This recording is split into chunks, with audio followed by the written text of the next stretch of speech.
talk a little bit about Las Vegas and the mob. And before I begin, I want to ask a question. How many of you have seen the movie Casino?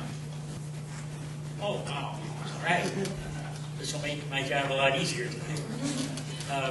What we're going to be talking about is the Tony Spilotro era in Las Vegas. And Spilotro was a real-life character that Pesci's role was based on in Casino. And it was, I thought, a masterful job by Pesci to portray Mr. Spilotro. So I've got some photos we'll go through.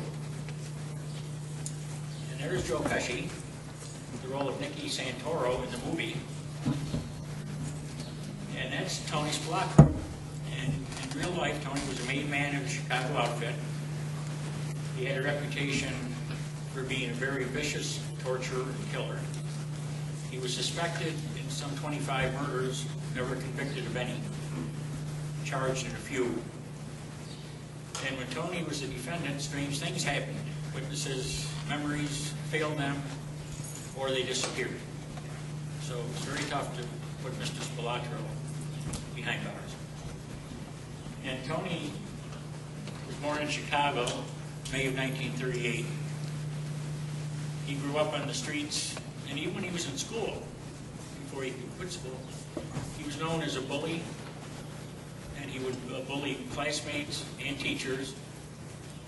And when he finally was able to quit school at 16, he went on the streets and hung around with kids in the same boat he was. Kids that were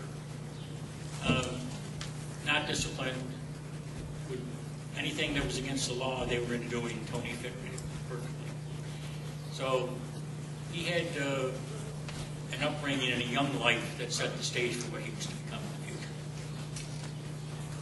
Robert De Niro, he played Sam Ace Rothstein, who was based on the real life Frank Lefty Rosenthal. Anybody familiar with Frank Rosenthal? Lefty? Okay. Lefty was born in Chicago in 1929, and he became an expert odds maker for sports handicapper. Anybody ever been in a sporting event? Super Bowl type thing?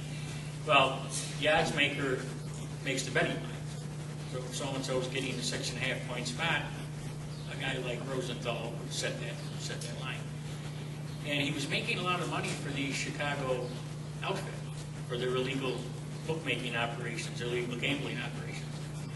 And he could never become a made man. He did enough for them to become a made man, but because he was Jewish and not Sicilian, he could only be an associate. In the movie, Sharon Stone plays Ginger, and she was the love of Ace's life. She was based on the real Jerry McGee, who was the love of Lefty Rosenthal.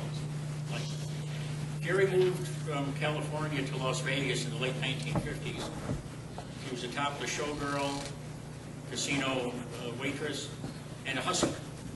And if you recall in the movie where Sharon Stone's scene where she's assisting a man at the craps table and stealing his chips as the game goes on, well, in real life, Jerry McGee was that kind of girl. And when Lefty saw her, he fell head over heels. And that was in 1968. And he proposed to her shortly after they met. And she said, you know, he's a little older than I am, and I got my own thing I'm doing, and a husband maybe just doesn't fit into my plans. So he kept after her, and he finally got a little daring, and he said, if I put some jewels and cash, a large sum in the safety deposit box, and if the marriage doesn't work out, that money's all yours, what do you think? She suddenly fell in love. They were married the following year. Frank Vincent in the movie plays the character Frankie Marino. And he's actually based on this Frankie. This is Frank Cullotta. Frank was born in Chicago in 1938, just a few months after Tony.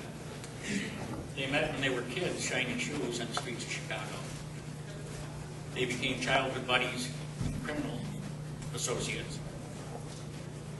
And Frank ended up in Vegas as Tony's lieutenant. They called lieutenant his right-hand man. And in the movie, Frank, Cullotta, and Tony had a falling out in 1982, and Frank returned and became a government witness. So when they were doing the movie, Scorsese and Pileggi were looking for a technical consultant from the mob side of things. So they reached out to the Department of Justice and got a hold of Frank, and Frank signed on to be the technical consultant. And in the movie, he plays in several scenes as the hitman. If you remember, after all the mobsters, the bosses are arrested and charged for skimming money out of the casinos, and they're arraigned and they're in court, and they come in with nurses and oxygen masks and oxygen tanks because they're all too sick to prosecute. Well, they have a recess and they go in the meeting room in the back of the courthouse, and they decide that maybe there's some potential witnesses that they should have knocked off. And after that, there's 4 or 5 murders. Frank Cullotta is one of the hitmen in each of those scenes, so he's in his cameo.